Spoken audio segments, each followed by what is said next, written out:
Welcome to CBC News Toronto. I'm Dwight Drummond. And I'm Neil Kirksall. Anne-Marie is away tonight. The water subsided weeks ago, but the damage from last month's flooding hasn't for many homeowners. After one's family's insurance company signed off, CBC conducted tests on household items that had been cleaned and treated. The results might surprise you.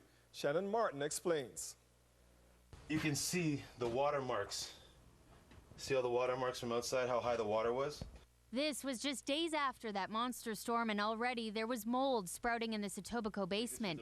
We returned weeks later, and the concern is now well beyond that. Since this has happened, I have had like a cough. So we brought in private inspector Frank Haverkate. And with him, all his gadgets to hopefully uncover what the eye can't see. How much water did you get? Was it a couple of inches? Was it a couple of feet? It was like this. Thermal imaging tests for hidden moisture, and this machine for air quality. One of the culprits that comes with flooding is toxic mold. Whatever's in the air sticks to the slide. Next, he swabs for bacteria. No surface is spared, even if it looks clean and has been disinfected. Danger can still persist. In the last 2 weeks, we've found at least 90 to 95% of homes that we've inspected have had high levels of E. coli and bacteria associated with human waste. Haverkate worries in the rush to repair flood damage, some homeowners may have no idea that bacteria such as E. coli remains, and not all insurance companies and contractors do the testing.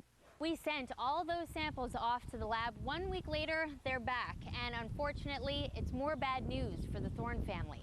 High levels of E. coli associated with sewage and human waste. The report says Thorne's basement is full of E. coli. That means everything, the furnace, all the furniture must go. And perhaps even more frustrating, it's spread upstairs. The occupants of the home should consult with their physician and should ideally stay out of the home until the work's completed.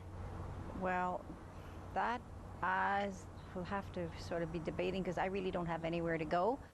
So that's her next decision, figuring out where to go next. We know insurance is covering parts of the rebuild, but we just discovered these E. coli results with our inspector, so it's unclear if the insurance will be covering that part. What a nightmare for people already dealing with so much. So what would something like that cost? So for the testing that we brought our inspector in to do, that cost depends on the size of your house, but for the Thorne's house, about $900 to $1,200.